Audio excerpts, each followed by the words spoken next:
Tonight's episode of Board Chitless is sponsored by The Game Steward. The Game Steward is an online game store offering Kickstarter board games out of print and imported games at reasonable prices. It's time to play. Hello and welcome to tonight's episode of Board Chitless. Today I am joined by Sam and Jackie. And I'm your host for this evening. In absence of Lecky, it's Tristan. And tonight we've been playing Fantasy Flight's Fallout, the board game. A game for 1 to 4 players, which is anything but cooperative.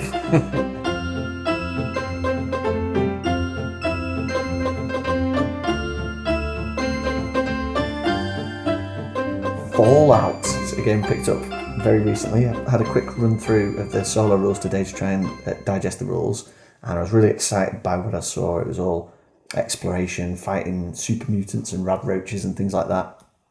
You play as a character wandering the wilderness of the video game Fallout, and you have a series of objectives to complete and agendas to carry out as you're going around the board and trying to solve the mysteries of the wastelands, really, I guess.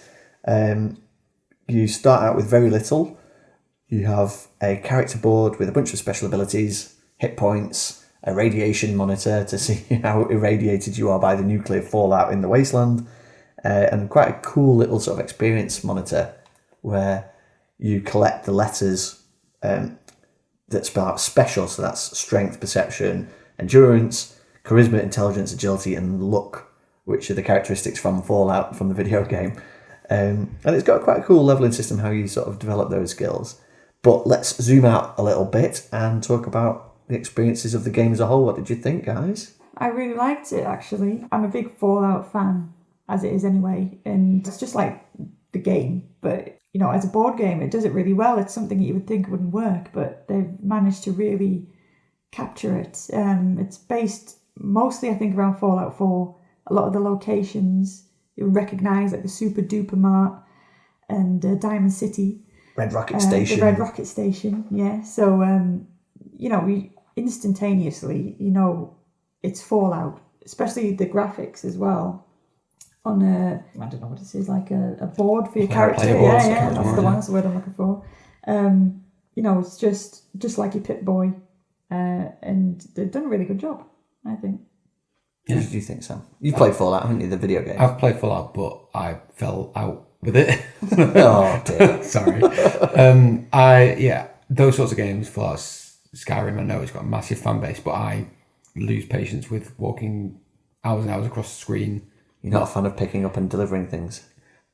No. I like to do stuff in between, but I think this game does a great way of dealing with that by the way it's condensed. The movement aspects, the exploration, you're not really ever just spending turn after turn walking, except when Jackie got toasted and had to try and get back in the game. Yeah, death claws, yeah. But you're always doing something, and we mentioned about the objectives. It's a constant storytelling that's going on. You've constantly got these objectives. You've got goals all the time, and you can get distracted by the little side missions, which is very true to the actual game itself. I really like the fact that we're all asymmetrical characters. So you were playing as the super mutant? Yeah, I was the super mutant, walking around just clobbering stuff a lot of the time. Jackie was the Vault Dweller? The Vault Dweller, yeah. And I was the Brotherhood outcast with a big old suit of power armour. Yeah, and I thought the way we started with those was quite odd, and I thought with your power armour and stuff, I thought you'd be running ahead. And Jackie had some armour and I had You thought I'd be running ahead with the power armour? Walking slowly. Its only ability is to slow me down. I thought with the extra like it'd be an extra things, advantage, yeah. And my boon was I've got to become irradiated to level up, which I thought is suicidal, but it worked out really well. Yeah, you managed to play that quite well, didn't you? Because you got a bunch of opportunities to heal the radiation poisoning. And yeah, at first we thought there wasn't any, and then there was, I think 3 times I managed to get rid of it all. So whilst Jackie and I were sort of threading our way around the irradiated zones on the map, you were just charging into them and like, yeah, more radiation. But the way that fed into the leveling up, as we mentioned, the special skills which power up the cards, which are feed into your equipment, which feed into your skill checks and everything. I thought it was really cool, and it slows the speed at which you can level up as well. Yeah, so the more you level up, the harder it is to level up. Which again is true to the game. Yeah. The further you level up, you need to get more experience then to level up, and it's really quite elegantly implemented. It's well done, and it's fairly seamless, I'd say that. But when you do level up, so you're collecting the letters that spell out special, basically. And if you collect a letter that you've already got, instead of just, losing out, you get a perk instead, and those perks sort of vary in what they do, but some of them are kick-ass. I had one in the middle of the game where I went on a death rampage. We were talking about how cluttered the map was getting with monsters, and perhaps sort of maybe we weren't pulling our weight in clearing the board of stuff. But I managed to get this one sort of pain train rampage perk, which allowed me to run around and use my power armor to wipe out a load of little goons. But although it felt like a power turn, it didn't really give me that much of an advantage in the game, as because already the XP that I got from that, because I was already quite a high level, didn't really push me that further along. So even though it felt like a cool turn, it wasn't like I suddenly jumped ahead in the game. In fact, I finished last in the game, I'm ashamed to say. So let's talk about that. You have these agenda cards. Everyone starts with one agenda, which gets you... The object of the game is to collect 9 influence, which these agenda card gives you. 9 influence in a 3-player game. It varies on the player count. So you're looking to try and collect 4 of these agenda cards, and each of them can be based on whether or not you're carrying drugs or if you're trying to service one of the factions in the wasteland. We were up against the synth robots and the railroad who were fighting against the synth, and they have their own agendas as well. So like the AI is sort of pushing ahead with their campaign to take over the world as well. So you're trying to collect these agendas in secret. You're collecting these cards without telling anybody else how many points you've got, really. So one of the things that's quite interesting is it takes away that tension that you would get in most games where you can see who's the leader at any given point. You've got an idea. We had an idea that Jackie was ahead because she had 4 agenda cards whilst we still had 1 each, I think. But you don't really know who's properly in the lead and whether or not they are able to sort of action those agenda cards. It really wasn't obvious because we saw Jackie had 4 agendas and we thought she must be nearly won. Looked down at your tableau and you had power armor, death rays, plasma guns, You play and it. Textatron. You had So I was equipped for the wasteland, but I had no agenda. Well, I had that one starting agenda. agenda. And I had 2 agenda and that was it. I had no other equipment. Yeah. But then I turned around and realised I'd won 5 You've been turns helping earlier. You've been helping us since. You've been helping us since all that. Well, it wasn't actually 5 turns earlier. No, it wasn't an exaggeration. So you stuck the win out, and none of us really saw it coming, right? No, because I only had the 2 agenda cards and I had no equipment or anything, so it looked like I hadn't got very far. But Yeah. the 2 agenda cards married up perfectly with the way that the synths had performed. Yeah. And it meant that I actually managed to rack up 11 points in the end. I think it is interesting. Mike Barnes put in the comments when I said that we were going to play this tonight, he said that the game's really fun, it captures the theme and everything, but the agenda cards are a bit janky, like you don't see that end game coming.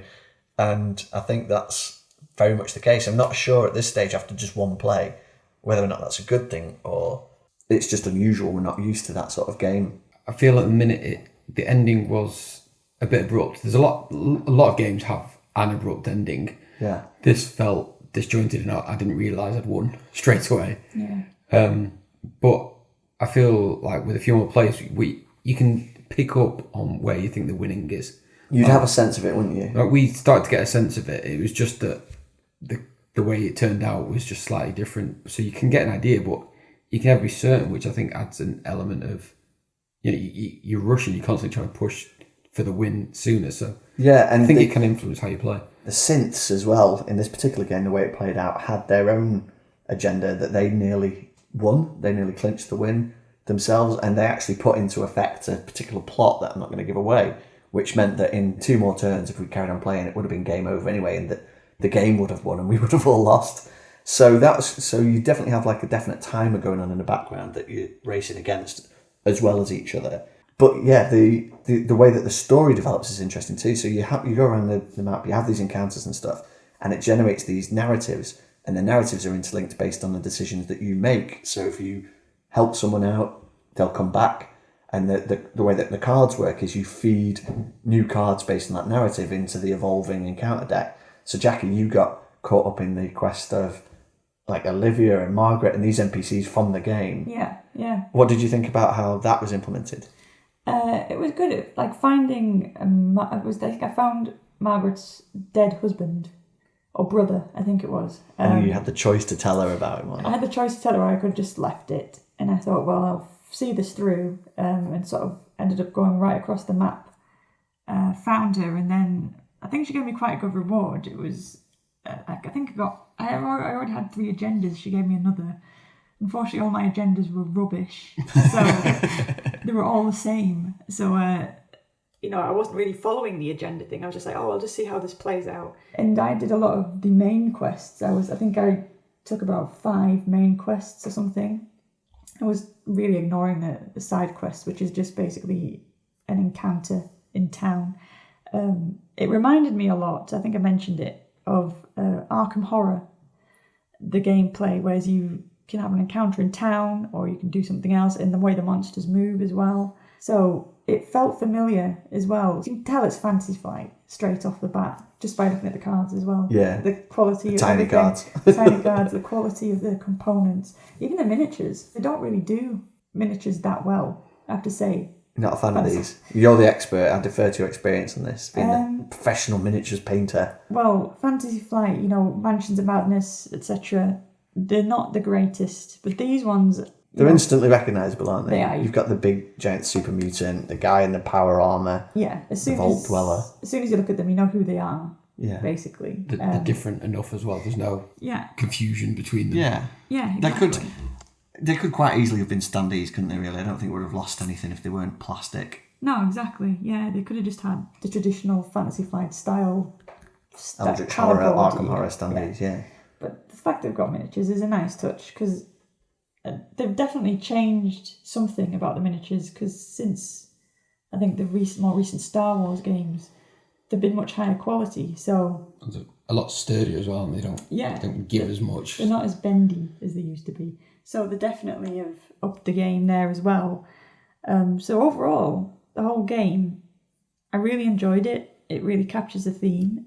It's got good quality components. The tiles are lovely as well. The art's really nice on the tiles as well. It really looks like Fallout. Yeah, yeah. And like I said, you can see places that you recognise from the games. And I love games where you explore tiles, you flip over, you see what's in there, you get encounters, monsters. I think the only thing that's lacking really is the agendas weren't very clear. I mean, obviously you need a way to win the game or you just be playing it forever. Yeah, it did go long as well, didn't it? Yeah. It was a good 3.5 hours, I think, to wrap up that game. Yeah, at one point I was thinking, is this ever going to end? When do we get to the end? But it was good. I really enjoyed it. And at the end of it, I didn't even care about if I won or not. I was just enjoying going to places, finding stories, following a thread across the map, seeing where it took me. Got killed by a Deathclaw, but that's what happens in Fallout anyway. I think thumbs up from me, this one. Cool. Just to touch on components, sorry Sam, just quickly.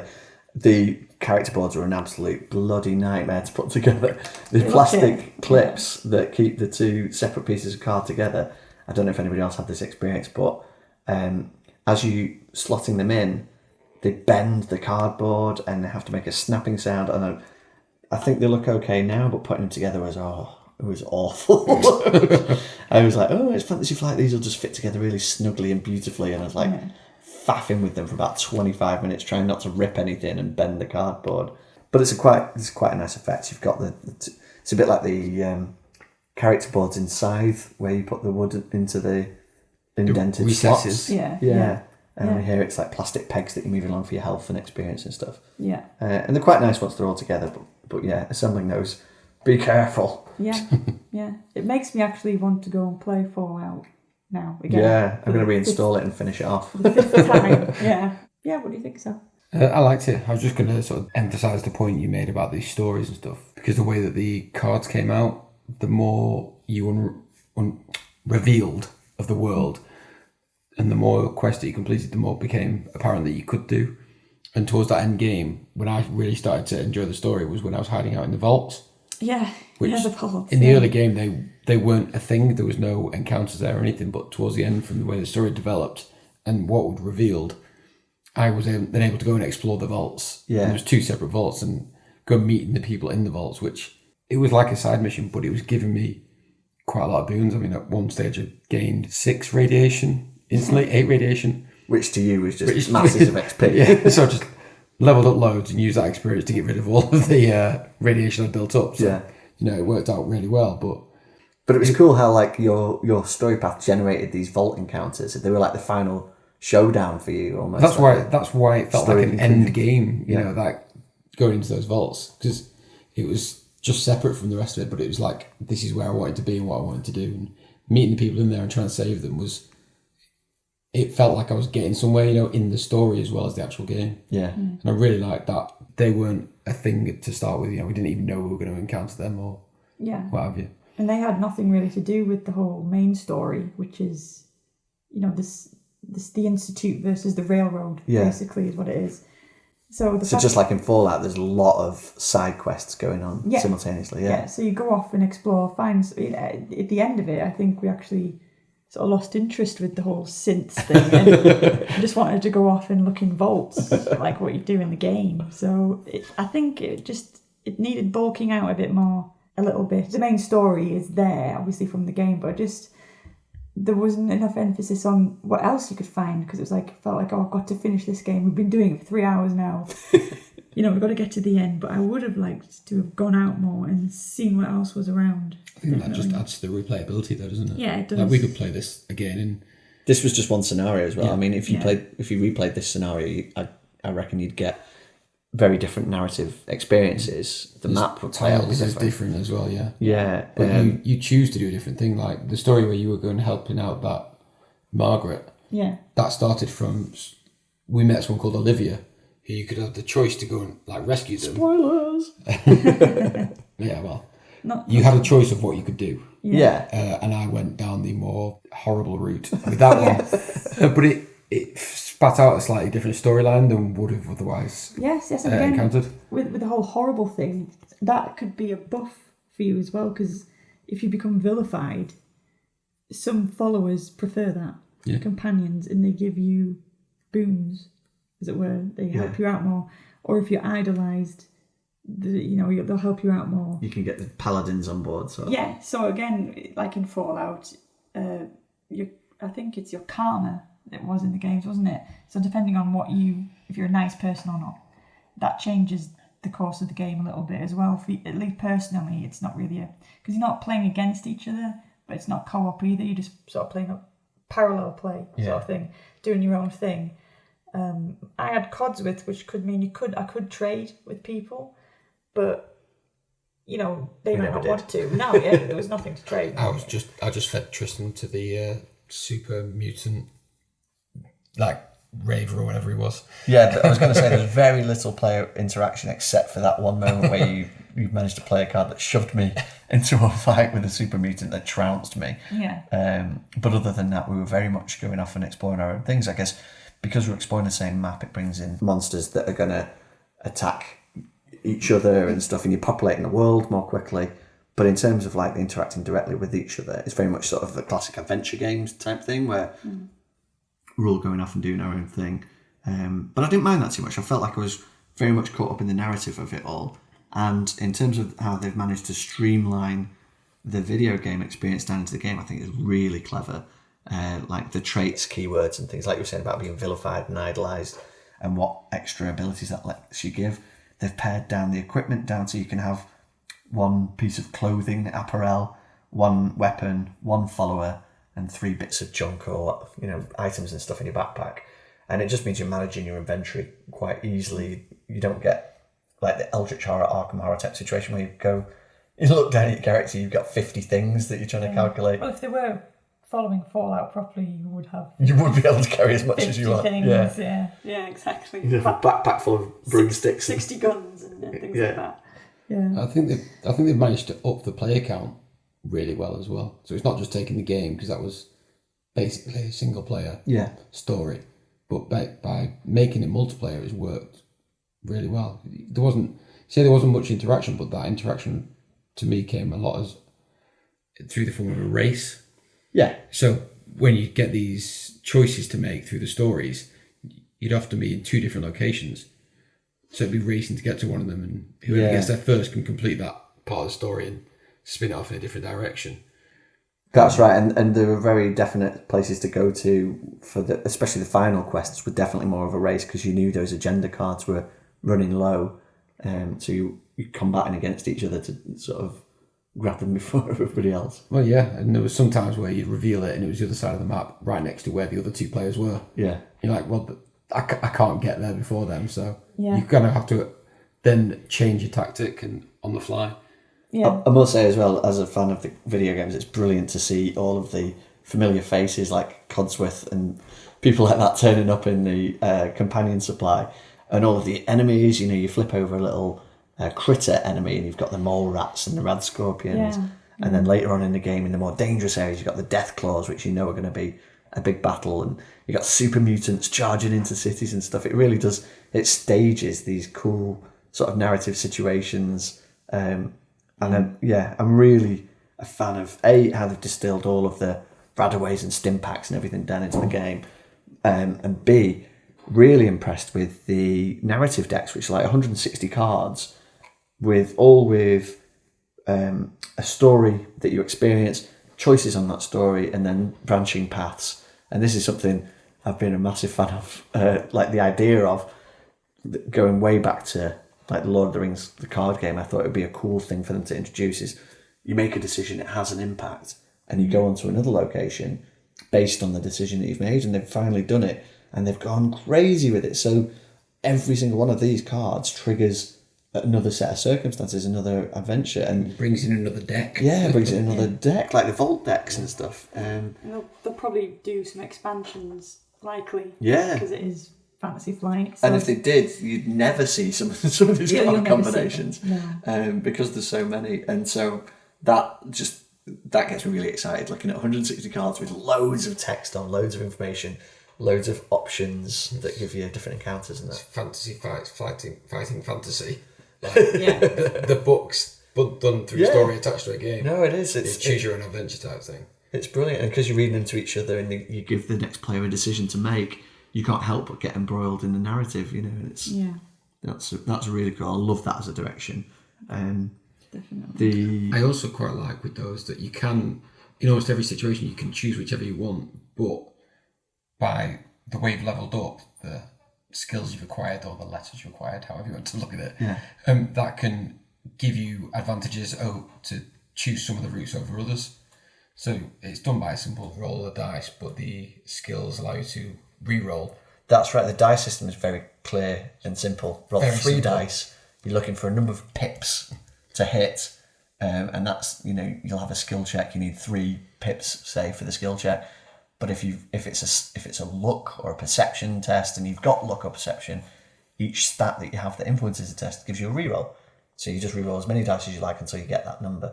And I think that's really elegant. Like, you know the odds. You know what if you've got the skill, you know it's a good option for you.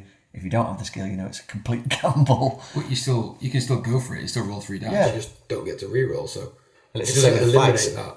Yeah, the fights are done the same way, and it uses like the VATS system from the game. So you got like the images of the legs and arms and stuff. You can hit them. Yeah, and Paladin Dance is just as annoying in the game as he is in the video game. So they've really brought that in as well. Yeah, it's just that agendas thing. I don't know. I definitely need to play it a couple more times to digest whether or not I think it works perfectly, and maybe we just need to adapt our gameplay style to that. Because I do sense that with experience, looking at somebody else's agenda cards, if they've got 3 or 4 cards, they're in a position to win the game potentially. But we now know you can win with just 2. Yeah. If you let the synths get ahead and you push their agenda.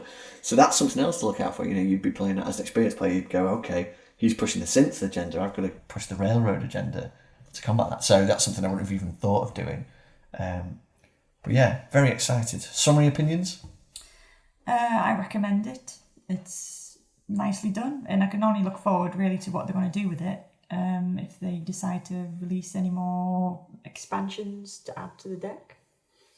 To be honest, right now I'm just interested in trying some more scenarios and even redoing this one with the different layout and everything, different story. I'm a long way off needing expansions for this. I think really like it. Adding more characters, I think, would be good. Be more fun. It'd be more fun. Yeah, it's the We've got, characters. is it just the 5 characters? Yeah. Yeah. I'd like to play as the ghoul next time. Yeah. Yeah. Brill. Yeah. Okay, so that was Fallout. Thanks for joining us on this latest episode of Board Chit List. Let us know what your thoughts of Fallout are on the video game or the board game in the comments. And we'll catch you next time for more Board Chit List. Cheers.